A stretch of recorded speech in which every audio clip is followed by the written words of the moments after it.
On the high plains of the desert, 14 miles southwest of the city of Santa Fe, stands a near-deserted prison.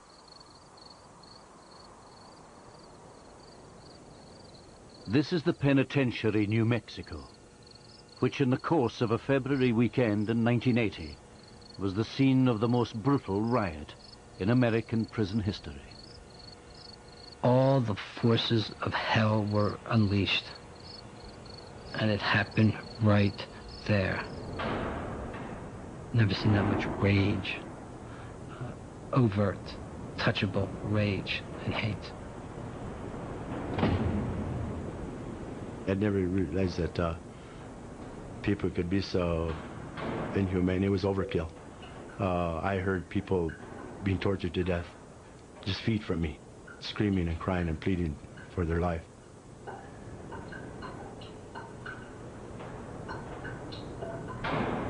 All it was about was respect. If you respected me, I respected you. I don't care what color clothes you were wearing. If you fucked with me, then you better come right.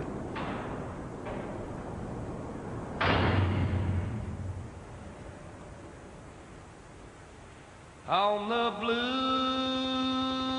side of evening, when the darkness takes control, you start looking for a reason to take your lonesome on down the road. How's love? The story of what happened here provides a glimpse of the extreme depths of cruelty into which a prison can descend.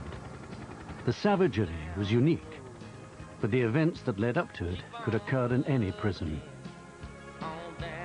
Built in 1956, the penitentiary had for 20 years been a relatively safe place. But by the mid-1970s, all that was changing. The reason lay in a peculiarity of the prison's design.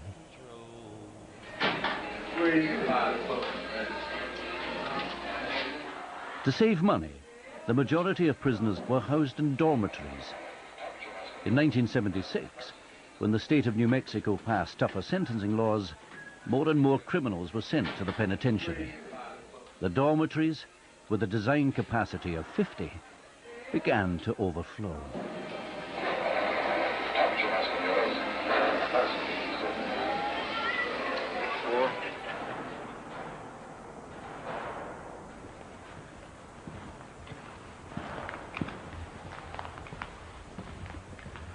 Well, there was 110 of us in this dormitory here. The noise was deafening because you had 20 or 30 radios going all at once, all on different stations, and you had to just sit in here. Those day rooms to the back were dangerous places at night, especially if the CO was down drinking coffee at the guard's kitchen. You were left to fend for yourself. When I first came in here, there was people sleeping on the floors. All the bunks were taken. Sleeping in the aisles. You'd walk here to go to the commode, and you stepped on somebody, fights would break out.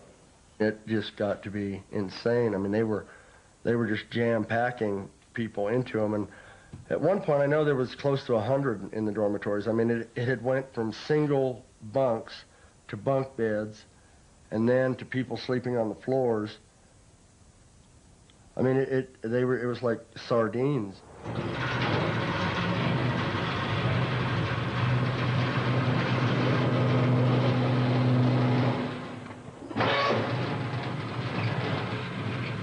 I remember my first day. Came to work and was issued my uniform, and there was really no essential training. They just escorted throughout the prison and shown the different dormitories, was fingerprinted and so forth. And that was the extent of it. And I was just a nervous wreck. Just to see so many prisoners, and that I was going to be having to watch them all. What's that there, Large? Whoever ever thought that a penitentiary could be run with dormitories was out of their minds, especially in the 70s, 80s. You know, that was not going to happen. I mean, not without problems.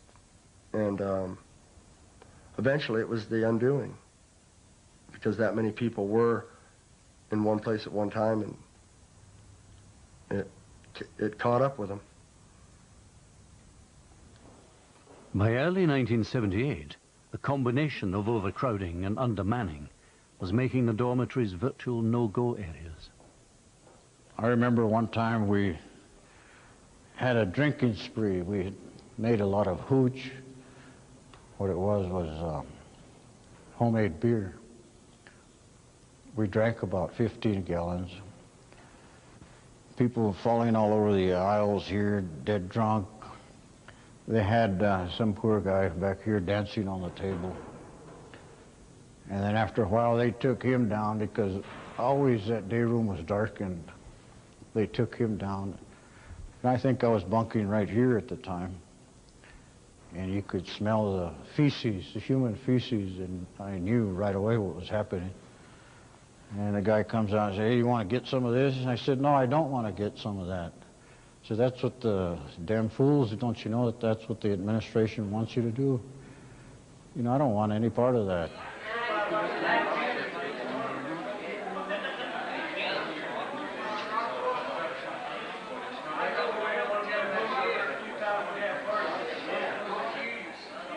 The original idea of the penitentiary, and the word penitentiary comes from the word penance, just like monks doing penance in a monastery, was really to set up prisons as monasteries so that inmates would sit silently in their cells, meditate, read the Bible, and have a transformation. When prisons became overcrowded, then it meant we had to allow inmates to congregate with each other, had to allow inmates to work inside the prison, have association with each other. And when that happened, it meant that the idea of rehabilitation becomes secondary. What becomes important now is how do you control these people, because they outnumber us, they can take over our prison, they can burn it down, they can kill us.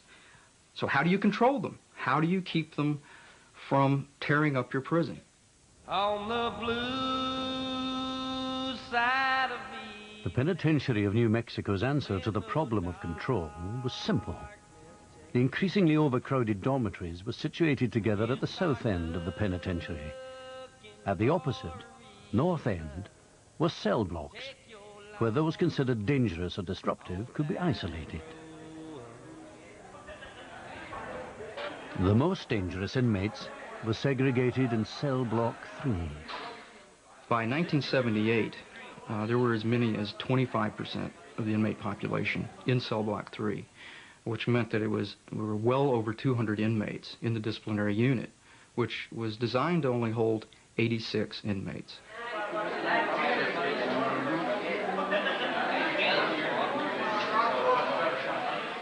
Overcrowding was not the only hardship for those confined in cell block 3.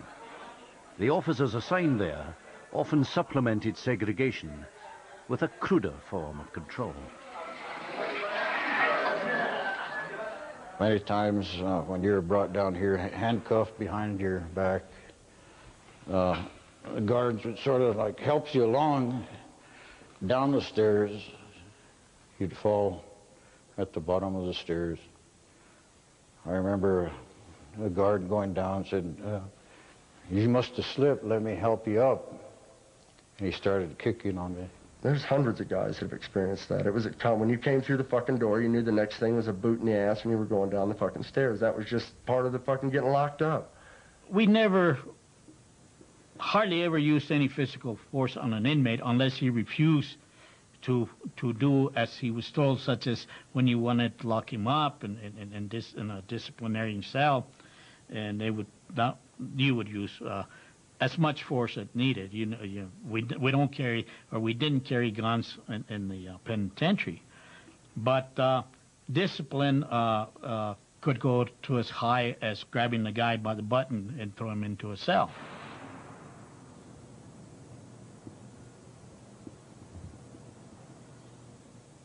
There was one incident in particular, cell block 3, when they had brought in a person to segregation and they started beating him. And that's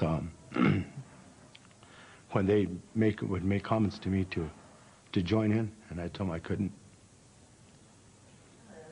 because there was just The numbers were too great on one individual. The most extreme punishment the prison could officially administer was meted out in the basement of cell block 3. These two cells on the end are what's known as the sensory deprivation cells. Of course, these were always closed at all times, so there was no light going in, no ventilation, no sound. When you were inside these cells, you felt that you had been swallowed by something. We always referred to these as being in the belly of the beast. There was no light, there was no toilet, there was no bed, there was nothing in there, just a hole in the floor so he could use the bathroom. And he would get a sandwich, one sandwich a day, or a sandwich for each meal, and some water. And then 15 days to that, and well, that guy came out being a good boy, a good discipline, real good.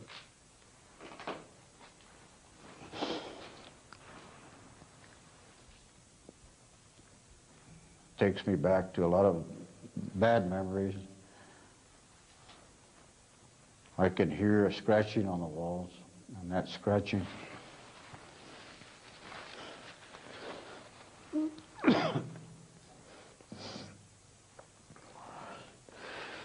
that scratching was my scratching.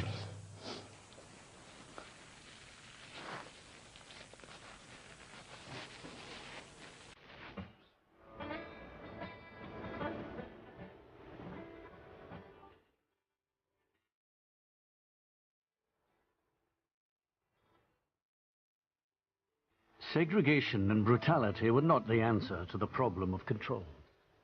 For one thing, there were simply too many inmates to lock up. For another, straightforward coercion just fueled prisoners' resentments and strengthened their solidarity.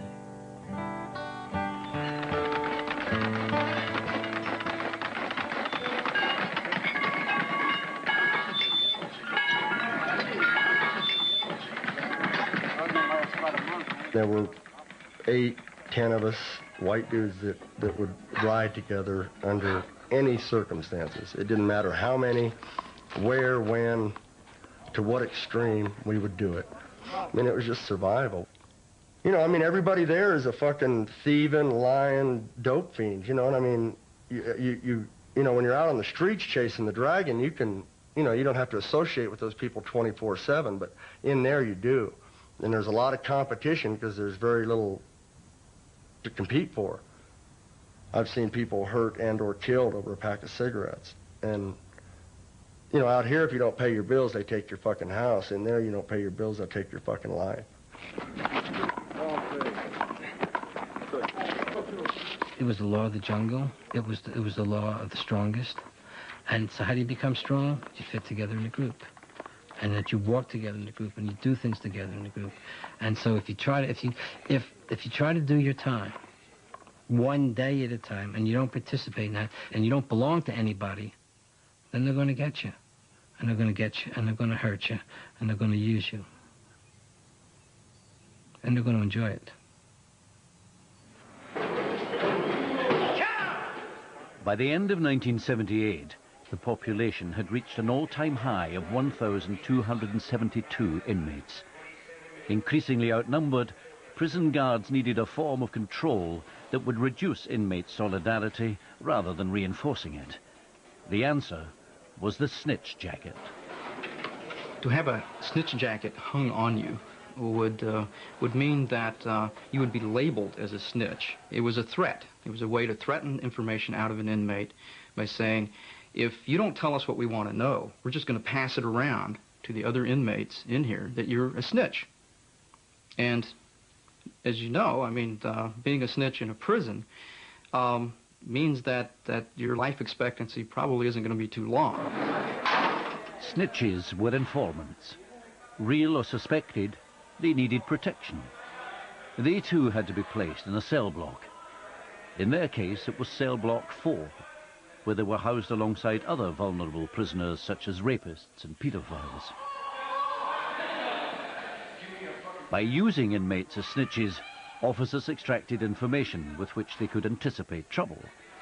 By labeling inmates as snitches, they created a climate of suspicion and fear in the general prison population. It was divide and rule.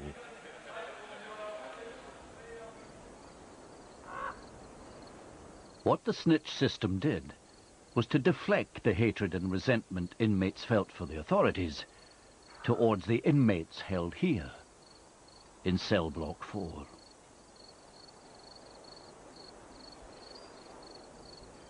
But turning inmate on inmate was a high-risk strategy of control.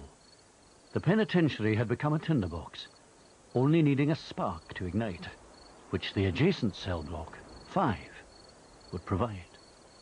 Some very hardcore, dangerous inmates were in cell block 5. Then they decided they had to do some renovation work in cell block 5, some major construction, repair work in cell block 5, and so all those inmates in cell block 5 had to be moved someplace else. I don't know who made the decisions and how they made them, but I know that many of the inmates from cell block 5 were moved as a block into dormitory E2. Very dangerous inmates all put into a dormitory where it's all one big open area and crowded with inmates. About 25% of them hardcore, the other 75% weaklings that were subservient to the hardcore.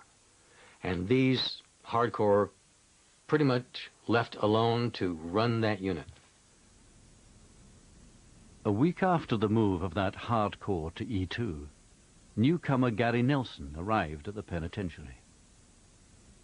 They assign you to a unit as soon as you get fingerprinted and everything, and I remember, as clear as could be even this day, the guard walking over there and picking up the phone and saying, "I've got Nelson, where do you want to put him?" And he said, and then I heard the guard say, "Are you sure?" He said, "Okay, if you say so." And he turned around, looked at me and said, "Could you live at E2? And not being from New Mexico, I really couldn't tell you very much about their prison system at all. I just looked at him and said, "E2, B2, what difference would it make?"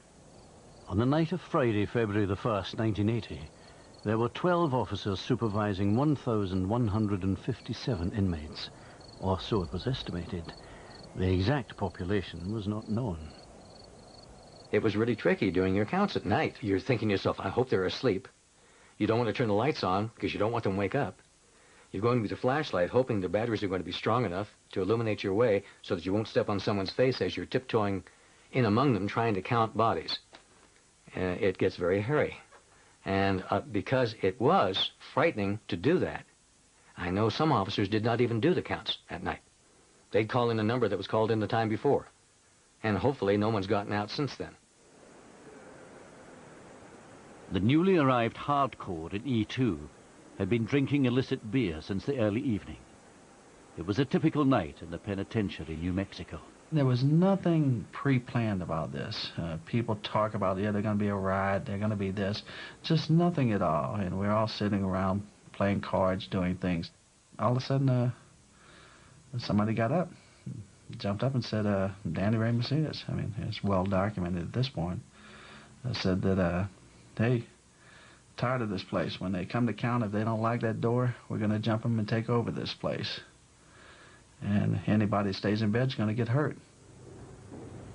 At 1:09 a.m. on Saturday, February the 2nd, prison officers moved toward the prison's south end to do a final check of the dormitories, a process which many of them detested and feared.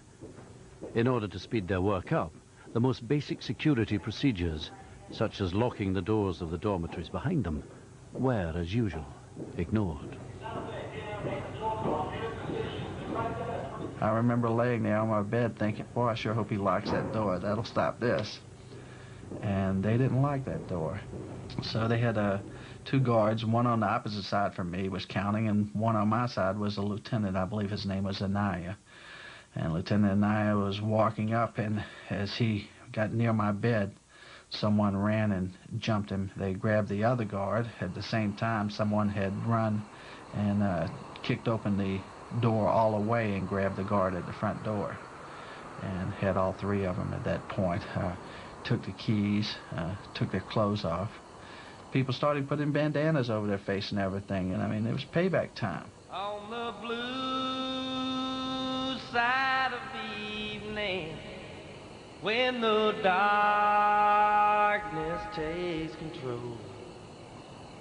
You start looking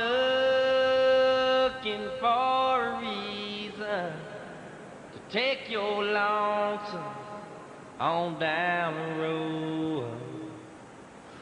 And this is where I was having breakfast. About 1:30 in the morning with Tonio Vigil. That's when we heard I was going to leave, and he says, have a cup of coffee with me. I said, oh, okay, I guess I could take another 5 minutes. That's when we heard a really strange, loud grumbling noise. The strangest thing you could hear at 1:30. It was 1:45 in the morning. That's when we came out to the hall, and we saw literally hundreds of inmates just pouring out of the dormitories. And I said, my God, what is going on? I thought maybe a fight had broken out into the hallways, and I said, no, it's just not reasonable. A fight that big could break loose. I was going to rush down and try and close those grills over there, but it seemed like as though somebody was guarding those grills dressed in an officer's uniform. And I didn't recognize the individuals. And then that's when I saw that they were kicking an individual. I believe it came out to be Juan Bustos, an officer, literally rolling him down the hallway with kicks. And it was, I would say, anywhere between 100 and 200 individuals. And they were just filling out, and it was just mass chaos. And that's when we exited up towards the control center. And I banged on the windows to the control center, and I head out back up to the north side of the facility instead of going out the front door.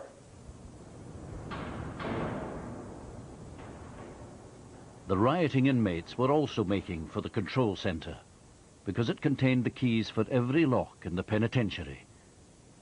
Security in the control center was so important that it was always manned by 2 guards and protected by a sheet of specially reinforced glass installed just 2 weeks previously.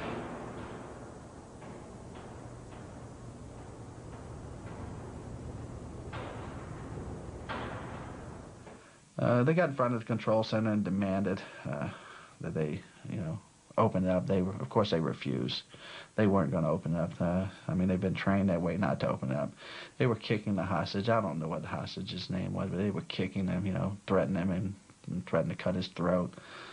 Eventually, took a fire extinguisher, broke the window. I mean, at first they drew the window. You got this supposedly bulletproof glass. It may very well have been bulletproof, but it wasn't fire extinguisher proof. He got it, and he threw it with such force and might at the control center window that it sort of like penetrated and stuck in the window.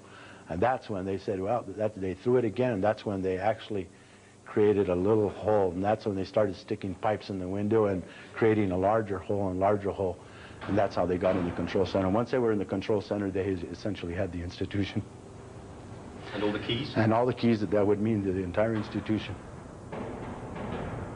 My feelings then were that it was over with, because we had some really very dangerous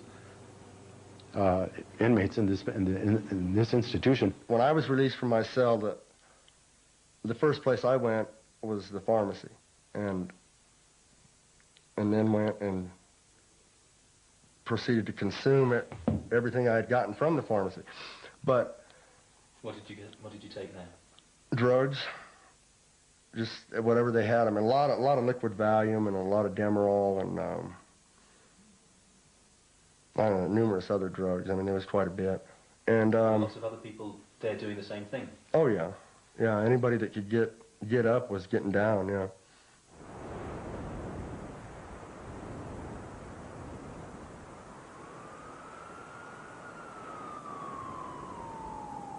The guards who had fled the control center alerted the state police, who began to congregate outside the prison at 2:15 a.m.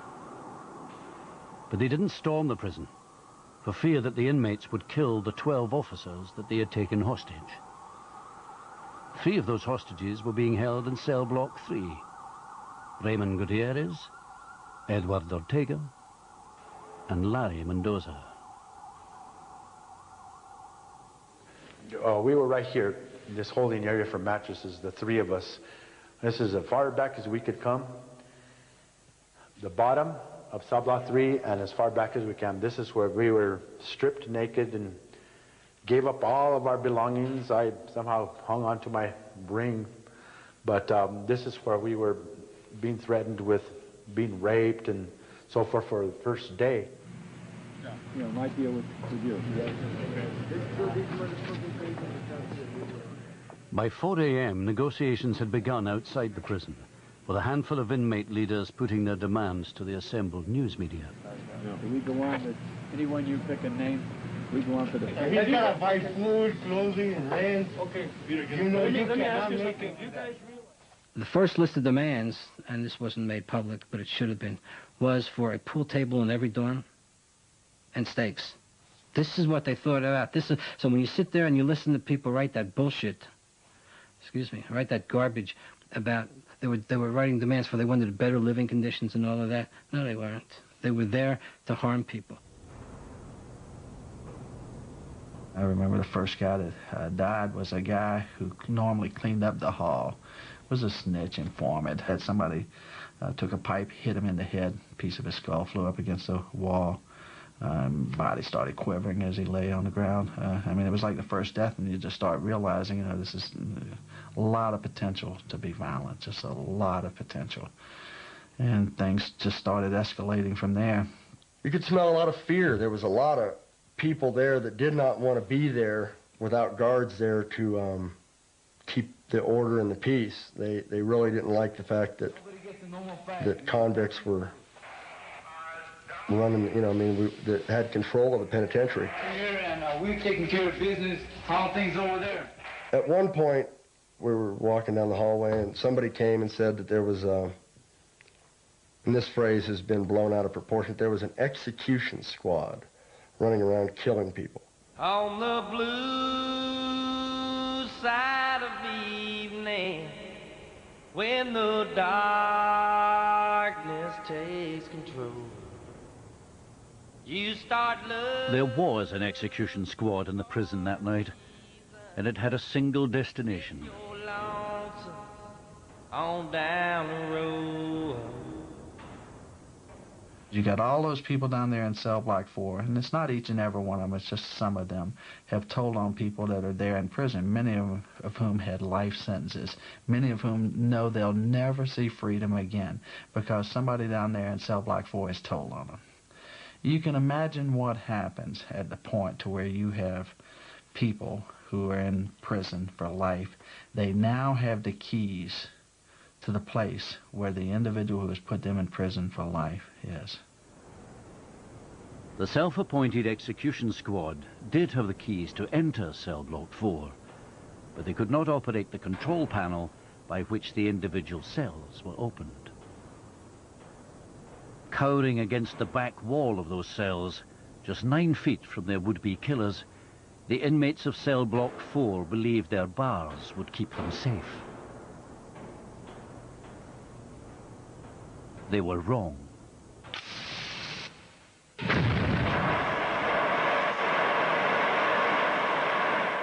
Acetylene torches, left overnight by contractors working on the repairs, had been discovered in cell block 5. Now every cell could be opened, and every score could be settled. The execution squad could go to work.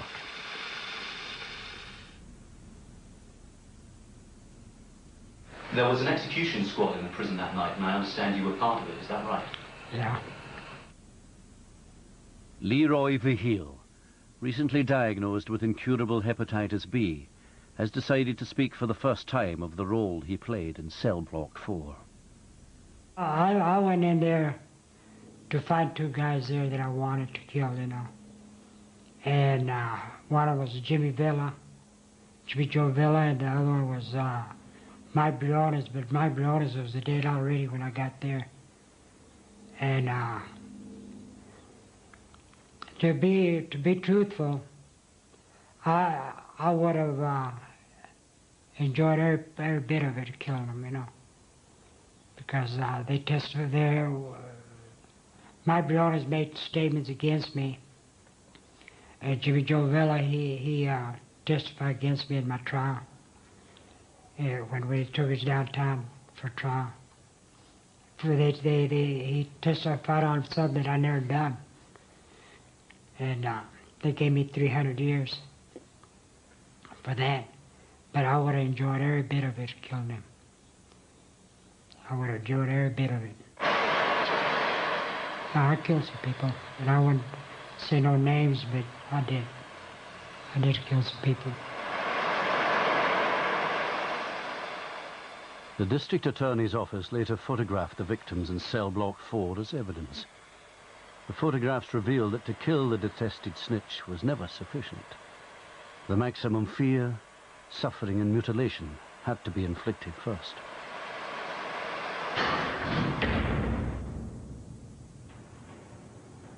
One inmate was killed when a piece of melted cell bar was driven through his head. The masked inmates worked their way from cell to cell, selecting those who were to die, taunting them with what would happen when their cell door was burnt open.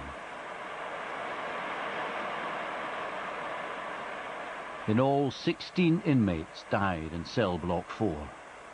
The last had to wait 3 hours for their moment to come. There's some guys there that, like I said, you know, some would deserve to die, and, you know, some maybe not, maybe some didn't deserve to die. But, you know,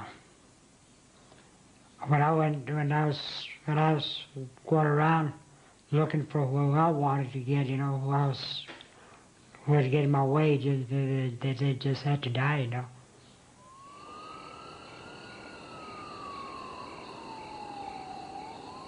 By now, the state police positioned beyond the perimeter fence at the prison's north end were starting to glimpse the full horror of what was occurring in cell block 4. Early Saturday morning, myself and another K-9 officer, Buddy Size, we're watching with binoculars and just watching the activities because they're just raising Cain inside. And we watched the guy being held up by 2 individuals. And he was standing basically looking like he was looking out the window, but he's not looking out. And they had a torch, and they just started cutting on his face with a torch. And they started working on his eyeballs with a torch. And all of a sudden, his head exploded. I guess the gas is building up with the heat of the acetylene. And I looked over at Buddy and I said, did you see that? And he says, yeah. And I couldn't believe I just watched somebody die, and there's not a damn thing we could do about it.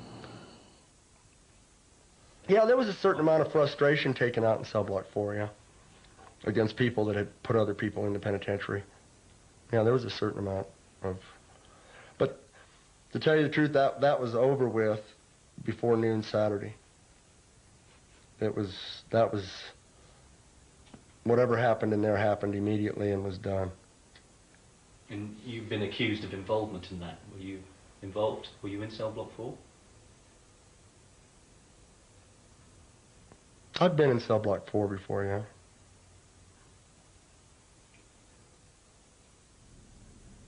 Michael Colby was charged with 2 counts of murder after the riot, but convicted of neither on grounds of insufficient evidence.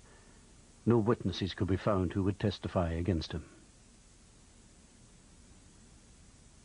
It was a free shot opportunity to hurt. Nobody could stop him. They knew we weren't coming in.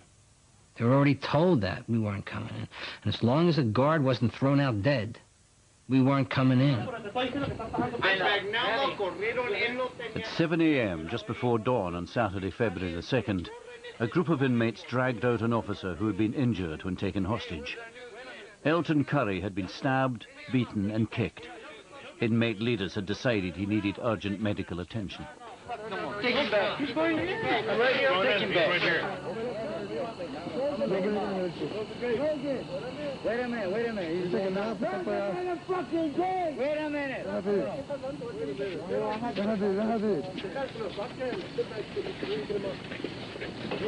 I think everybody realized that the minute an officer died, we died. You know, that was a preservation thing. I mean, that was the only ace we had. The only reason they weren't in there is because we had the officers. So. But no one was going to come in to save the men in cell block 4. Who gives a fuck about them? I mean, the way they were treating them, they were in a 6x9, 2 or 3 of them living in there like that. They didn't care about them.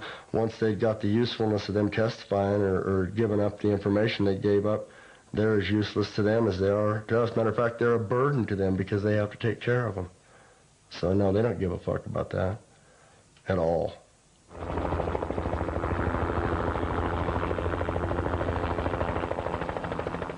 Throughout the Saturday, the standoff continued, but a fire started in the gymnasium was threatening to engulf the penitentiary.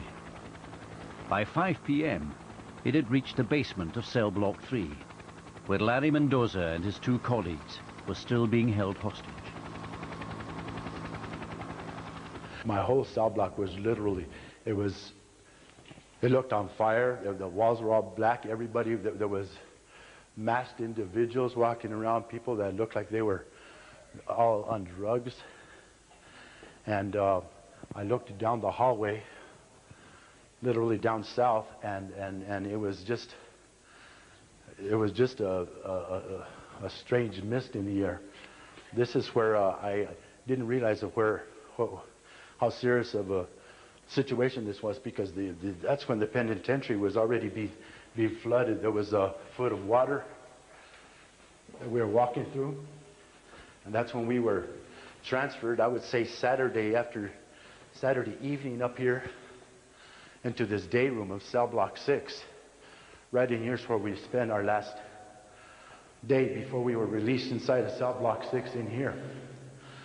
And this is where the real terror really came in. That's when individuals walked in here and said to us, you want to see how serious the situation this has come down?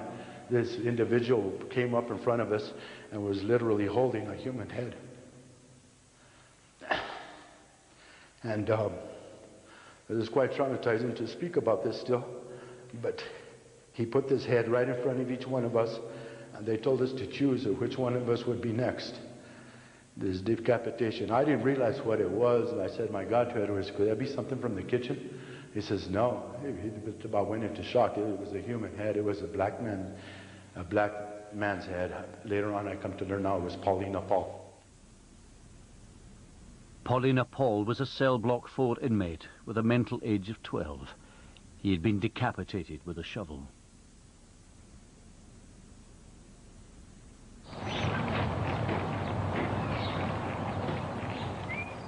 Sunday, February the 3rd, the second full day of the riot, dawned with most of the inmates lining the perimeter fence to escape the violence inside the prison. A hardcore continued to conduct negotiations, among them suspected leaders of the white supremacist prison gang, the Aryan Brotherhood, Jack Stevens and Michael Colby. Look here, no segregation, no nothing. I'm going to tell you right now, you can't put people in cell block 3 because there's no cell block 3 there. I was ecstatic. It was cool to have to be able to go wherever you wanted to do. I mean, it was like a party. I mean, I'd been there at that point for 6 years, and the foot had been on the neck, and it was a relief to be away from that, just like a party at the end of the week, on the weekend, is a relief from work. Well, that was a relief, only it's exaggerated quite a bit by the circumstances. I mean, to get back at the shit they had been doing to us and everybody there. In one form or another, every motherfucker there got fucking abused somehow. We were escorted out here onto the grass, and this is where negotiations had finally come down, but there was a breakdown was coming down in the negotiations. There was hundreds of state police and National Guard and every law enforcement agency that you could even imagine. Jack Stevens, Michael Colby, and other individuals that were the Aryan Brotherhood actually wanted to have Ray and I killed publicly to show the extent of what had occurred inside the prison. But that's when we were brought right on out to the front, and I was whisked right on out the front gates over here. I didn't realize how bad a shape I was until that first night at home. I woke up in sheer shock and terror all night long, screaming,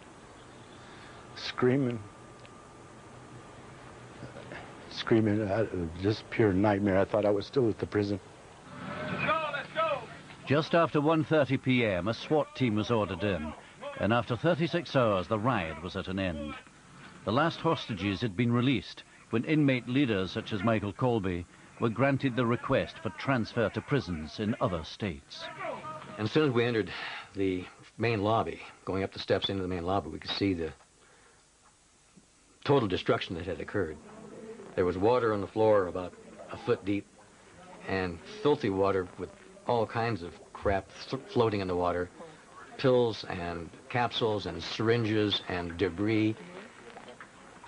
It stunk to high heaven. It stunk of smoke, and it stunk of, it also stunk of death. I found that even though I knew the inmates so well, I was having grave difficulty identifying them. With their face that close to mine, I couldn't tell you who they were, or had been, because they had been so horribly brutalized and mutilated. And a lot of them I couldn't say. I couldn't say who they were. One inmate in cell block 4, a case he had dealt with personally, had special significance for Larry Flood. That was Mario Uriosti. He's from Santa Fe, was from Santa Fe, New Mexico. A youngster, really. He was in for shoplifting. The week before the riot, he had been gang raped by 7 inmates. And he wanted to press charges. So I needed to get him where it was as safe as possible. Well, there's not really a safe place in the prison, but I had him transferred in voluntary protected custody in cell block 4, North End, main facility, Penitentiary, New Mexico.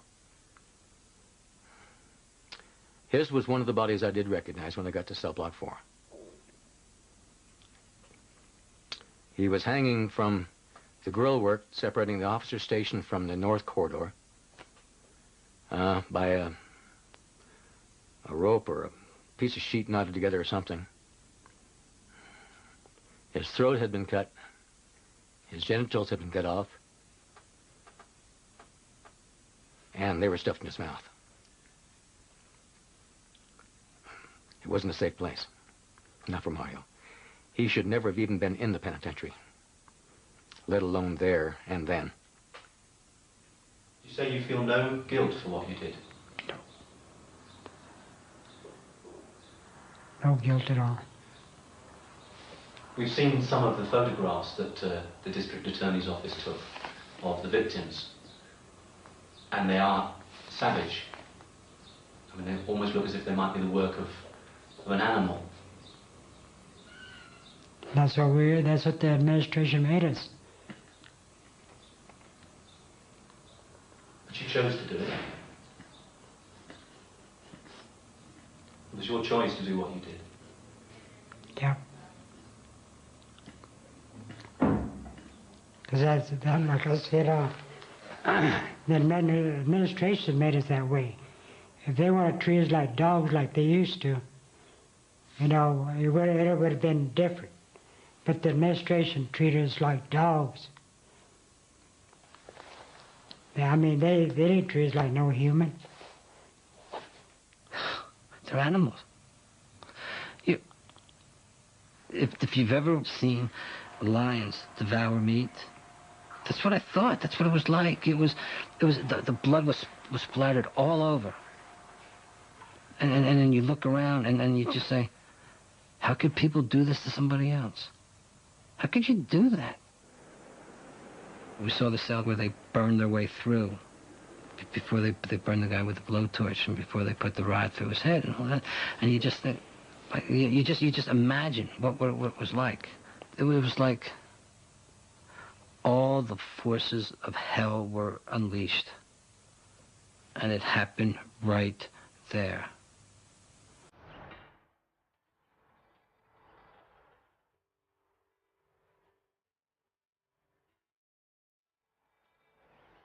In all, 34 inmates died during the course of the New Mexico prison riot.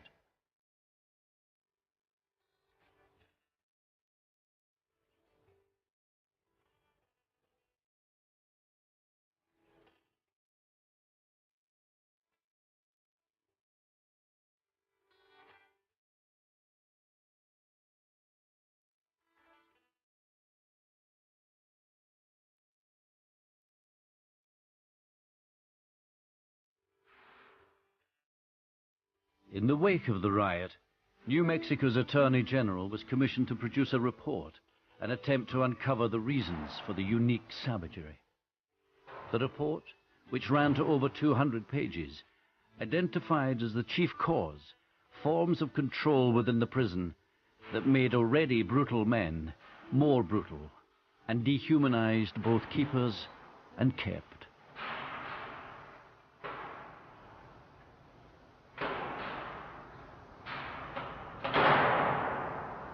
When I worked on the Attorney General's report, interviewing people, talking with people, and looking at the pictures of the results of the violence, it's something I had nightmares about for years, personally.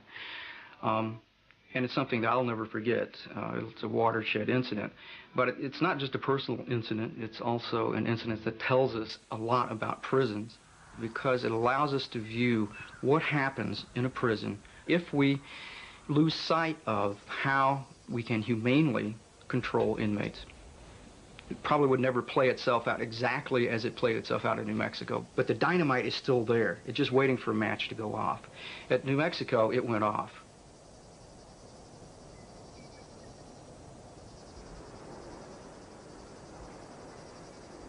Today, only a handful of staff remains at the prison. Everything but the prison infirmary finally closed in November 1998. The penitentiary in New Mexico simply could not recover from the riot.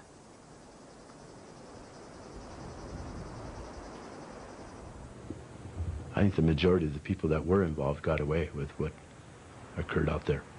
I don't think the state knows really who did what to this day.